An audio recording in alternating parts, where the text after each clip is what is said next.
você falou que você sempre se baseou muito no carnaval aqui do Rio, na forma de dançar e tudo mais. E quando eu te conheci, você veio dançar numa escola aqui do Rio, né? Sim, sim. Aí as perguntas, assim, primeiro, como foi pra você essa experiência? E se foi a sua primeira experiência sendo mestre-sala de uma escola aqui no Rio? Sim, foi minha primeira experiência, minha queridíssima vigária geral, acadêmicos de vigária geral.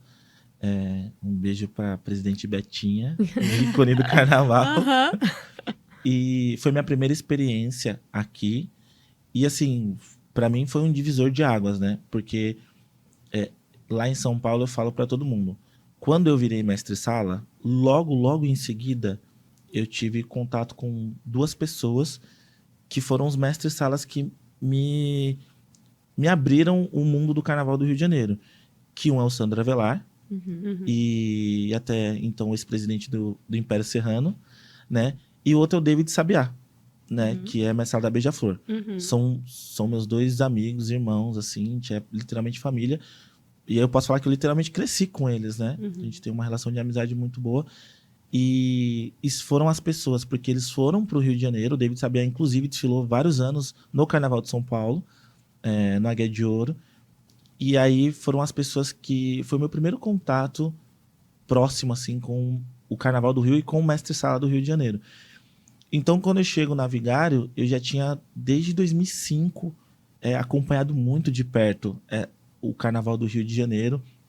Inclusive, eu desfilei em 2005 na Filhos da Águia, na escola Mirim da Portela.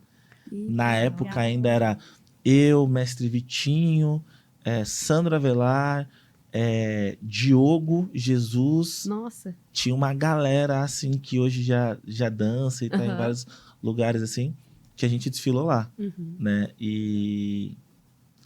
E aí eu tenho esse contato com o Carnaval do Rio e vou acompanhando. Quando eu chego para desfilar na Vigário, eu já conhecia a dinâmica, eu já conhecia como que funcionava, pelo menos de vista, né? A realidade do carnaval e tudo mais e tal, mas eu nunca tinha vivido os bastidores, né? De como que era realmente desfilar, como que era chegar para um desfile, como que era montar. Eu nunca tinha entrado ali na concentração, por exemplo, né? Eu só tinha ido para arquibancada e tudo mais e tal. Eu nunca tinha entrado na concentração. Inclusive, né?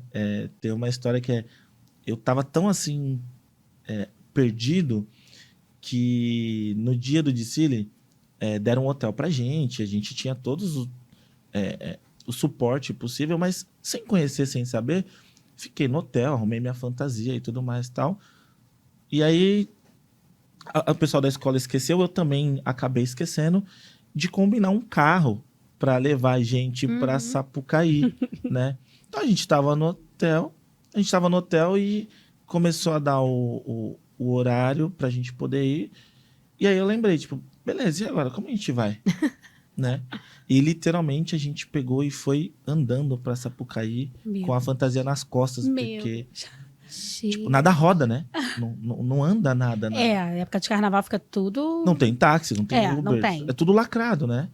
E tava chovendo, né? Meu Deus. Então, no dia do desfile, a gente foi com a fantasia do hotel, que era ali na Lapa. Foi andando até a Sapucaí. E foi, tipo, bem correria. Mas foi uma experiência, assim... foi um divisor de águas, porque quando eu decidi ser mestre-sala mesmo, eu entrei no curso e tudo mais, deu uns 2 anos, eu falei assim, é isso que eu quero. E já era com o pensamento do Rio de Janeiro. Então, quando eu falei assim, eu quero ser mestre-sala, já era mais pelo que eu via na Sapucaí do que eu via lá no AMB. Então, quando eu desfilo na Vigário Geral, pra mim é literalmente a concretização de um sonho, assim, né? Sim. Eu já tinha ganhado tudo, realizado praticamente tudo em São Paulo, né? E aí, quando eu chego realmente na Sapucaí, na faixa amarela, assim, quando falam o meu nome no microfone, acho que foi a maior emoção da minha vida, assim. O meu pai, ele falou que tava chovendo, né? Tava chovendo muito. E meu pai participou também do desfile. Meu pai tava na Vigário. Meu pai, ele conta essa história, ele até comentou. Me ajudou muito. Meu pai falou que com aquela chuva, meu pai chegou pra ele, né? Ele conta essa história o tempo inteiro. chegou pra ele e falou assim: nossa, é ruim desfilar nessa chuva, né? Aí ele falou: ruim é não dançar. Meu pai ficou. Meu pai leva essa. Se meu pai se tatuasse, acho que ele tatuaria essa frase.